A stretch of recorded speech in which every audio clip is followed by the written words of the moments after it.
যে বাংলাদেশে এই যে এতদিন ভালো ছিল, এখন তারেক রহমান আসার পরে এই যে জঙ্গি আবার বেড়ে গিয়েছে। সো আপনাকে সরাসরি স্বীকার করতে হবে তারেক রহমান যে আপনার শত্রু কারা। এই টিটিপির নামে এই দেশে আপনাকে হত্যা করার জন্য বাংলাদেশে অস্থিতিশীল পরিস্থিতি তৈরি, সেই সূত্র আমাকে যেটা জানিয়েছে যে তারেক রহমানকে হত্যা করে তারপরে দেশের ভেতরে একটা অস্থিতিশীল পরিস্থিতি তৈরি করবে, কিন্তু তারপরে সরকার আবার ক্ষমতায় আসবে বিএনপি। তারেক রহমানের এই যেই শেষ কৃত্যের যে অনুষ্ঠান, দাফন কাফন যা যা হবে, এই দাফন কাফনের সময় বিশাল আকারে রাষ্ট্রীয় শোক টোক দেওয়া হবে। তারেক রহমান এই জাতির বিশাল এক কিছু ছিল, সব কিছু বলা হবে। বিএনপির নেতারা কান্নাকাটি করে পায়জামা ভিজায় ফেলবে, সব হবে।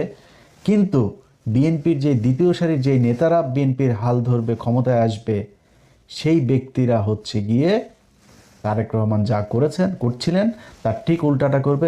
যেটা বলবে সেটাই করবেন, এই পরিকল্পনা নিয়ে তারপরে তারা আগাচ্ছিলেন সেনাবাহিনীর ভেতরে একটা কু করার জন্য। এবার বুঝতে পারছেন?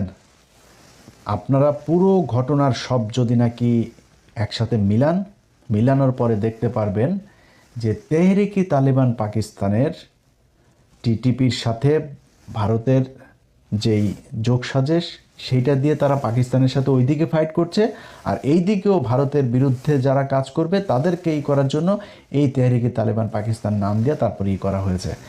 এখন এর পরপর পুলিশ হেডকোয়ার্টার একটা বিজ্ঞপ্তি দিয়েছে। সেই বিজ্ঞপ্তিটার ভেতরে আমি জানি না যে এটার কৌশল নাকি এটা বিষয়টা এরকমই। পুলিশ হেডকোয়ার্টার বলেছে, নিষিদ্ধ ঘোষিত উগ্রবাদী সংগঠনের সমর্থক কর্তৃক গুরুত্বপূর্ণ স্থাপনায় হামলার পরিকল্পনা সংক্রান্ত গোপন ও জরুরি গোপনীয়। এটা দিয়েছে 23 এপ্রিল। ওই যে তারিখ মনে আছে, যেই 23 এপ্রিল চন্দন নন্দী আপনার নিউজ করলো, সেই 23 তারিখে পুলিশ হেডকোয়ার্টার এটা দিল। ওই পরের দিনই আবার জুলকারনাইন স্বামী ভাইও এটা নিয়ে করলো। ওই দিনই আবার নবনীতা চৌধুরীও নিউজ করলো। সবগুলোর একসাথে মিলান, তাহলে বুঝতে পারবেন যে খেলাটা কোথায়। এখন পুলিশের বিষয়টা আমি এখনো স্পষ্ট না। পুলিশ যেটা বলেছে নিষিদ্ধ ঘোষিত উগ্রবাদী সংগঠন, তো এই নিষিদ্ধ ঘোষিত উগ্রবাদী সংগঠনটা কি ইসলামী কোনো নিষিদ্ধ ঘোষিত সংগঠন নাকি কোনটা, এটাই না। এখন যদি পুলিশকে সর্বোচ্চ সতর্ক অবস্থায় রাখার জন্য এটা একটা কৌশল হয়ে থাকে তাহলে ভালো। বাট আমি সরকারের সব পর্যায়কে একটা জিনিস বলবো, সিটিটিসির যিনি আছেন প্রধান, এই মাল কিন্তু রয়ের মাল। অতএব এখানে আবার তার আলোচনাও কয়দিন ধরে হচ্ছে। সে তার বক্তব্যের প্রেক্ষিতে বা তার তথ্যের প্রেক্ষিতে যদি এই জঙ্গি সংগঠন, উগ্রবাদী সংগঠনের হামলার নাশকতার এই আওয়ামী লীগের মতো যদি ছক সাজানোর কথা বলে থাকেন, তাহলে কিন্তু বিপদে বিএনপি আরেকবার পড়বেন।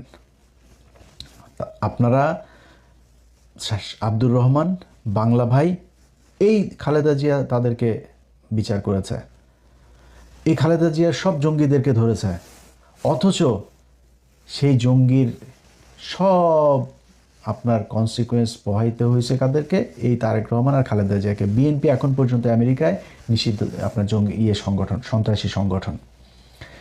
তো আপনাদের যদি নাকি এখন এই মুহূর্তে যদি এই জঙ্গিদের নাম দিয়ে যদি আপনারা অভিযান পরিচালনাও করেন, না করে যদি সেইটারে নির্মূলও করেন, এটা যদি অ্যাকনলেজ করেন যে হ্যাঁ আমরা এটা মেনে নিলাম এই দেশে জঙ্গি আছে এবং আমরা জঙ্গি মারছি, এটাও কিন্তু আপনাদের বুমের